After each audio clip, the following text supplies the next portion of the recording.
Awesome. Thank you. No problem.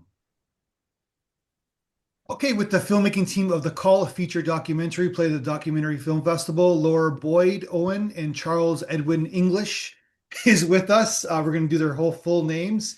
A really interesting feature documentary about firefighter PTSD. I had a friend, best friend of mine, who was a firefighter. He unfortunately passed away with cancer. He got it. He got it. It Mm. was an on the job call. So I got during that time when he had cancer, visiting in the hospital, I got to meet a lot of firefighters and etc. My cousin's a firefighter now, so I this film was very personal for me. So it makes sense. It's like the crazy things that these firefighters do. No, like they can't just go home and have a calm day after what they've gone through. One would assume, right? And that's what your Yeah. film's about. Yeah.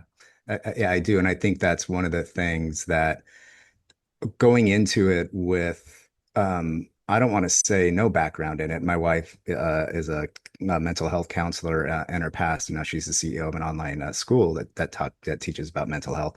So I didn't go in completely blind, but it was definitely coming in with almost zero experience with the firefighter community, both Laura and I. So we kind of walked in with just open ears and eyes and everything to just try to figure out, that this is such a big topic and PTSD and trauma and, death by suicide, which was more profound than I even realized before we went into the project. That it's a very important topic. Like you said, it affects so many people. It affects the firefighters themselves, the leadership of the teams. It affects the community that surrounds them, the families. So there's a lot to it. And yeah, so we really wanted to try to make a film that was important and that was something that we could be proud of and something that hopefully helps, puts a little good in the world. So we're I go ahead, Laura. Yeah. I Yeah. can I jump on that? I love Yeah. that you brought that up to start too, because I think that's my favorite thing about this film is that I feel like everybody has some sort of connection to it, and you perfectly like brought that up immediately. So that's exactly what we want for this is somebody be like, hey, I know so and so who does something similar, or there's you no matter who you are in this world, you can take something from this film, and thank you for setting it up that way because I think that was absolutely perfect, and that's exactly what we're going for. So tell us about your origin story with Charles and yourself origin story. How did you guys first meet? Yeah, we were coworkers. And we had one of those, taxi rides to the airport after a work event, right? And we found out like that we really loved documentaries and Charlie was very much of like how he really wanted to make one. And I've been in conversations like that before where it's like, yeah, we should make a documentary. And I'm like, yeah, totally. But then it's like, okay, we actually did it because he followed Yeah. up a couple of weeks later and was like, "Hey, so we're gonna make that documentary?" And I'm like, "Sure. Where do we start?" And like it went from there. Then we started like looking for our story and finding out what impact we could make. Charlie shot and did everything on location all by himself, a complete one-man crew. This was really just the two of us, no budget, relying on our own expertise. We brought in a couple family and friends to help fill in the gaps here and there, but yeah, he took the all the responsibility of shooting, and then I took all the footage and put it together to make the story happen, and now we're getting it out there. Wow. So okay, so then when did the subject of this of firefighters come up between the two of you to make a film about this? Well, like I said, my wife is the CEO of an online doctoral program, and I actually produced a podcast for her. And in the film, one of the firefighters we feature is a retired police chief, Chief Bierce, who was in the Rio Rancho firefighter communities. He was the chief of that county. And his predecessor, the gentleman that was the chief before him, did a podcast with my wife, and they were kind of already talking about this. It wasn't quite as flushed out as it was with what we got to, where we talk about the Fire That Burns Within program that hadn't been developed yet. So they were talking about what they could do as a community to help support PTSD, trauma, suicide ideation, those types of things already in the podcast. And it just kind of noodled in my brain for about 3 or 4 years. Laura and I were pitching ideas, and I was like, I kind of got this idea. It's kind of been sitting back there, and pitched it to her. She's like, well, let's meet. My wife introduced me to Chief Bierce and one of her graduates that helped develop the program. And so we met with Jackson Williams, who's in the film as well. And we had a meeting with them. The meeting went really well. they picked our brains. They wanted to see if they could trust us, and we wanted to see what this actually meant. And after that meeting, I think about 20 seconds went by, and after we got out of the meeting, I called Laura and I was like, "What do you think?" She's like, "Yes, yes, yes, yes, yes." So I'll let her speak for herself. But yeah, No, and you so nailed it. that was kind of the genesis of the whole thing. And so from that on, that we just took off, and that became the project. That's amazing. Okay, so the I guess the first step for me is getting, like you said, you got to get trust. But what was their motivation? Why would they want to be filmed? Like it's Yeah, that's you. a great question. And their whole message is trying to break down that stigma. So that's the whole point of what we're trying to do too. We want to show and bring awareness to it. That's the first step. This is not a conversation that most people are having. A lot of people view firefighters as very strong and heroic, which they absolutely 1,000% are. There's more to it though too, is that they don't have to be on that level 24/7 because what they experience and they see is incredibly difficult for anybody. So they still are very much those heroes, but it's also heroic to ask for help, to Mhm. ask if somebody else is doing okay. So that's why they wanted to connect with us to try and broaden that message further. And that was Gotcha. and the message. I'm sorry. And so to go on top of that too, that so the filming kind of I'm sorry, the filming kind of began with the Fire That Burns Within program, and then as I got there, more Chief Bierce and Jackson and started introducing us to Robert Arrieta, who's also in the film. He's featured in as well. He's a medic, a lieutenant medic for the another firefighter department, and so we it just kind of grew. And so we were kind of just there to do a story about the fire that burns within, and then it just kind of grew, and it became this bigger picture of hope in the community that's being built organically around. So the fire departments are doing their own programs. They're bringing counseling. They're bringing in Taco, who's featured in the film. Taco is Yeah. an emotional support dog. So if a firefighter's had a rough day, they take Taco out there, let Taco hang with that firefighter. All these little things are being built organically, like within the fire departments, but also the communities around them. So these are just people with passion, people who care. Robert's a part of a program called Next Rung, which Next Rung is a fascinating program where they have anywhere from 20 to 30 first responders on call at any time. So any first responder can call from anywhere in the States, call up and say, I just had a bad call or whatever it is. And they'll get another first responder. It's not like talking to Charlie who doesn't understand the lifestyle. It's somebody who lives it every day as well. So, and whatever level that is, they can call 8 times a day if they need to. The next rung will help them find the next, whether that's a therapist or whatever they might need. So they'll help these people. So it's all these little things that are being built around the communities that are coming around to support these first responders that definitely, like you said, everybody's saying here that they need the help, and they shouldn't just because they have a bad call. That they should have the support they need within their families. Their families should have support as well, and so that they can understand. They can walk in and say, "Hey, man, I had 3 bad calls in a row today. It was a rough day."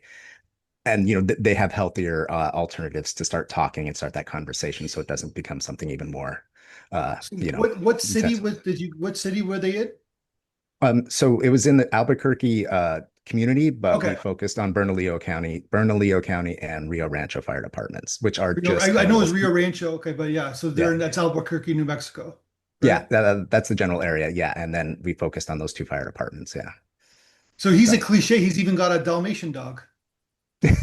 yeah, Right?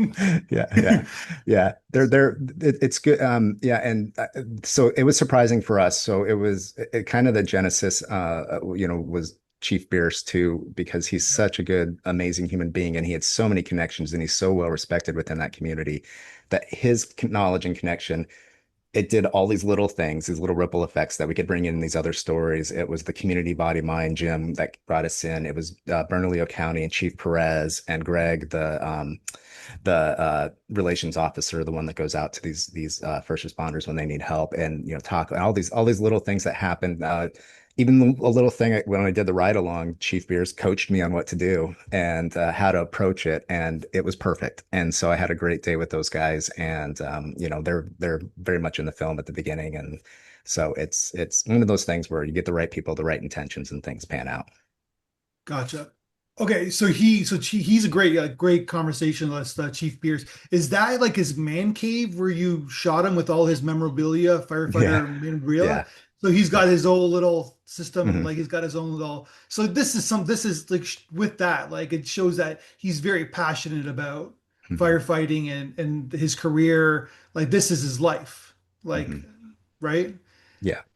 And he's very much about the life. He does his yoga. He does yoga for first responders, another one amazing organization. So Mhm. all these people that we got connected with, and so but he lives the life. He goes to retreats where he uh, works with other retired firefighters, current firefighters, others to learn how to talk about this. And like Laura said, one of the more powerful things that's said in the film for me is when Chief Beer says, "Talk to your strong friends. Make sure you're connecting with them, make sure you're checking in with them. Just because they have that strength or that what you think is they could be struggling too. So and they may take that opportunity to talk to you, and maybe it's just enough to alleviate something. So I feel like I'm rambling, Laura. I know you want to jump in here No, you're too, but nailing yeah, it, Charlie. Keep yeah. going. Just talk to me about the interviews. Like, of course, you got Pierce. You have, and it's great. You have like, the younger generation, like younger firefighters, their perspective. Talk to me about kind of getting them in on like having a camera on them and getting them to share their stories and during interviews. With Chief Bierce and Jackson Williams, who's in it, they knew my life, and so there was a trust there already. I already knew Jackson personally. I'd done a podcast interview with him 10 years ago, so I'd already met him before, so there was trust there. Robert was different. He had to make sure that I was legit, that Laura was legit, and before we did our interview on site we we did it at the gym that I mentioned earlier, the CBM gym, and we talked for about an hour and 20 minutes, and we just sat in a room and we talked, and it was good. It was a good way for us to get to know each other. And then when we went in, he's talked about some very difficult things. He talked about some very dark moments in his life, and he was very honest with us, and I was surprised. And um, but it's been great. We've developed a relationship with Robert. He trusts us. He's a part of helping us with getting the message out there, social media, all these things. So, that was I got. So it was. I think when you go in with um, honesty and there's no agenda behind it, and you just want to listen, I think people are much more willing to listen to you. And then it's one of those things too, where again, if my wife knows Chief Bierce and Chief Bierce is vouching for me, then there's already a little bit of built-in trust there. So that's kind of how that worked. And I hope when the post-production side, I hope that gave Laura the opportunity to put together put So together Laura, something. you put the film together, like you're the editor. Yes. Yeah, so that was my main role. I definitely helped Charlie prep as much as possible and help with interview questions and all that. Because setting up all the lighting, audio, everything like that on site for one guy is really intense. So I helped as much as I could there. But yes, that was my role. As I then took all of the footage, went through all of the interviews to then craft this story. And I feel like I know these characters so well, even though I've actually, Yeah, never met them in person yet. So they're, they just, I love how much they opened up to us and were able to be so vulnerable on camera. Because without that, it's hard to craft this story. But we definitely wanted to start with, three different segments. We wanted to build that world, if you will, by showing Mhm. what their day-to-day life was, and then really going into the real issue. And Robert did such a great job being so open and fully sharing his story. And I remember when I was watching, just that interview for the first time, like I got emotional. So I just really wanted to make sure that I did justice to that in the edit.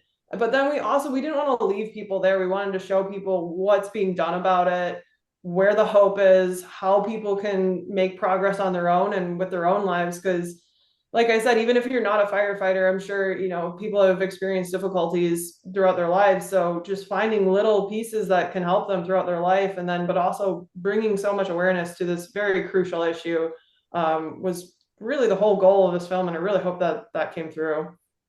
So you structured the story. Did you guys have a game plan or already what how like you said you were gonna do three parts. Of course, you had the interviews. You're gonna have like the footage of the firefighting. You have some stock footage that you used. But did you have did you like write a script before you started editing? Like, did you know where you're gonna go with the?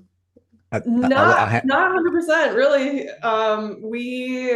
We went through, did all of the interviews for first round, and we had all of our questions and everything like that. I then took all of that. It was several hours to go through. And once I could then pull out the story, I could kind of see it. But then I could also see like we had a couple gaps in certain things. And I'm like, okay, we need to flush this out a little more, and we need a little more here and there. So then Charlie was able to go back for another week and help fill in those gaps once we had that initial very rough cut, if you will. Yeah. Is there And I'm was so, Charlie, was there footage that you wanted to shoot, but then that you just you weren't allowed to? there were a couple of things, but nothing usually. Everybody was very cool about it. Again, most of the places, most of the locations were either somebody's home or they were, uh, like I said, CBM, Community Body Mind. That gym, they gave us full permission to use on site. And then, I tried to be as being the guy running around with a gimbal and a camera, I wasn't shoving it in people's faces. I'd be like, "Hey, is it okay for me to just film you while you're lifting some weights?" And be like, "Sure, no problem." That type of thing. So I was trying to be as, uh, um, I guess, as open, but as I wanted to capture those natural moments, but I definitely didn't want to make somebody feel uncomfortable. But I can't think. I mean, I'm trying to think. No, there weren't any real super big challenges. I think the only thing was that Robert did this talk, which is in the film where he's talking to the core, which are the younger kids that are thinking about going Yeah, in to become an EMT. When he was doing that talk to them, they gave me permission. I wasn't allowed to interview any of them. I think that was the only thing they said. Like we don't you can't interview them, but they were comfortable with me getting their faces while they were in the training and stuff, which I didn't try to focus on their faces. But so I think there weren't any real big challenges that way because most places just were letting us do what we wanted or what I wanted. So we lucked out in that way in a lot of ways. We had a lot of people who believed in what we were doing and were just like, sure, go for it. but then the one chief didn't want to be on camera, right? Oh yeah, Yeah. yeah. That was. I'll let Laura talk. And I'm sorry, Laura. But Yeah, the yeah, that was one of those moments that just happened. We get that moment. Laura did a great job of leaving that moment where he literally walks out the front door while we're doing the yeah, interview, and that's in the film. That's all just what happened in real time, and yeah. we that.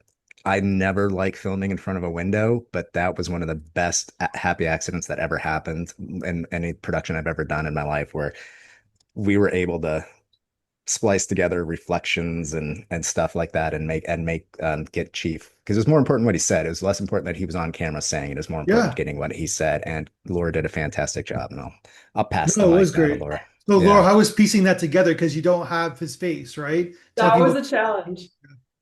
Yeah, that was probably one of the hardest scenes to cut. But it was honestly a really fun challenge to cut because I remember when I first watched that, or even before I watched it, Charlie was like, "Oh yeah, this happened," and he didn't want to be on camera, so I'm not 100% sure what we can all do with it. But I think too at Charlie at one point you had moved the camera too, yeah, and it was so funny how it just worked out because you were trying to like give them space and everything like that, but it ended up working out so perfectly of how that reflection then just angled right for us. It was Mhm. like I said, it was a bit of a challenge, but he got so vulnerable and so open. Mhm. I really appreciated that he was willing to let us use his audio. He clearly was it was a very, very difficult thing for him to talk about. And I just really appreciate that he was open to that. But yeah, just listening to the words, I think was the biggest thing, the tone of his voice when he got emotional, making sure that was clear. Again, it's the same thing, whereas the first time I watched it, I was like, wow, this really hits what we're trying to show here and the impact of why somebody might do this, and then how that then like impacts the rest of the community. So it needed to find its way in. I really appreciate that he let us use the rest of that audio at least, and even Chief Bierce too being so open and vulnerable to be able to show that, because that's not an easy thing to do, to put yourself out there like that. So, and then you did the stage of the brain, right? And the animation, like the autonomic nervous Yeah, system yeah. Yeah. and Or the is, frontal lobe, right? What's the one yeah. middle section? I forget. Oh, the limbic system, right? The limbic Yes, system. Yeah. yeah. Yeah. Yeah. And so that's interesting because you're showing like this, it's I believe it's still primitive, right? Meaning that we know a lot, but we don't know that much. That's my Mm-hmm. perspective, Yeah. right? And the memory, the emotion, and what goes on in the brain. What kind of propelled you to do that scene and kind of get science on us, I guess, in the film? Yeah, I love that question. That was something that we really wanted to make sure people understood, because I think for the longest time the stigma is that it's like a sickness, it's an illness or something like that. But Yeah. we wanted to actually show, no, that's not exactly the way you should think about it. Is try and shift that over to it's an injury. So it's more along the lines of something that you got hurt, but you can come back from it, and there's a way to heal from it. It's not there's something wrong with you and you have to go through, you're just put in this category of like, you have this illness, go away. And it's like, no, no, we can fix this. It's going to take time, it's going to be painful. But then the other thing is, once you get through that initial injury, is yeah, you're going to tweak it again later. Something is going to come back up. For these firefighters, they're going to have another bad call, so they need to then have the tools. Once they get through this, they have the tools then to make sure that they know how to process it, know when to take the time to step back. I think one of the great examples, something I like to do, is go out in nature, find what works best for you, because it's like a knee injury. You might break it at one point, you can heal it, but Mm. yeah, later down the road, you might step on it a little awkwardly and it might hurt, but it won't hurt as bad. And that was kind of the message that we wanted to do. Heather did such a fantastic job, laying that out. I was a huge fan of her. She spoke so well for us to be able to bring in that background and that understanding to help people understand a little bit more of the science behind it. Yeah, Yeah. And we were, it's a great little, it's like a short film. It's like a 5 minute short film. Yeah, I love that. I uh, appreciate you mentioning it. That makes me feel good that it Yeah. fit in there Because you're then. using the analogy of like physiotherapy, like say you hurt your leg and you go to physio. It's mhm. physio for the brain, I guess, right? Exactly. Exactly. Yeah. Yep. Yeah. And then you gotta like yeah, like my friend who I was telling you in the beginning, he passed away and he got cancer. He got something happened with his like he breast something injuring a call, right? Mhm. And then Yeah. he got lung cancer. And then so about 2 days before I was at the hospital with him, 2 days before he died, there's I don't know if you've ever been in a situation like that before. People are going through a lot of course, a Mhm. lot of emotions, right? Yeah. Anger, depression, and then they got drugs in their system as well. So he's telling me the story about one of his tragic calls. I don't want to say what had happened, Mhm. but he's telling me the story of this tragic call that he had on a call, and it's like it still stays with me every day. Like it's so tragic that I don't know if I was there a person. I don't know how I would ever get past it. Yeah. And he's just letting it out, right? Like during that time, and it's like, and it still stays in my brain, like what Yeah. these people go through, right? And because a lot of times, a lot of these calls, this is affecting these people's lives like a fire. This is like the Right. biggest, this biggest tragic event of their life, right? Yep. With Yeah. these calls that they're going to, and they're like, you know what I mean? It's just very like I think what you're saying. It's like war. It's in a sense. I hate to use that analogy, but it's like they're Mhm. going to war. No, you're Yeah. you're on it, and I'm so sorry for that experience for you and Yeah, your friend. But that's the point, and that's the reason why we even titled it The Call. Is there yeah, seems to be one specific issue that really, really somehow hits them in a way that they're just floored by. And we want to make sure that it's brought to attention, and that there is hope. You can get through it. It's just a matter of asking for help and being able to have the resources and the people that can then provide that help. But you're absolutely right, and it's firefighters for sure, and that's the focus here. But there's a lot of different, you mentioned war there, you think about any sort of, ER doctors. We Yeah. try to mention Mhm. dispatchers as well. That's another one where they're on this call, like they're hearing all of this, and then the line goes dead. They don't know what happened to, did that child start breathing again? Yeah. They don't have that closure, and that's a really difficult thing. So just wanting to expand the whole idea further out, because we were, limited with what we could do with the budget. But yeah, it's, oh man, it's really crucial that we're talking about this, and it just makes me happy that we are getting this out there. Yeah, no, 100%. And then you also interviewed I guess like the expert, the therapist, Charles. Yep. Yeah. So Jackson Williams was he's a I believe he's a therapist. Sorry, Jackson, I don't know your credentials off the top of my head. I apologize. I do believe he's a clinically, a counselor. Not he's not a social worker, but he's a counselor. And he does therapy. And Jackson's got a really interesting story. We've talked about trying to do a little mini doc on him just because he served, and he mentions that I think briefly in the film. He served in the Air Force Fire Department. Is that right? Am I getting that right? Yeah. And he suffered with some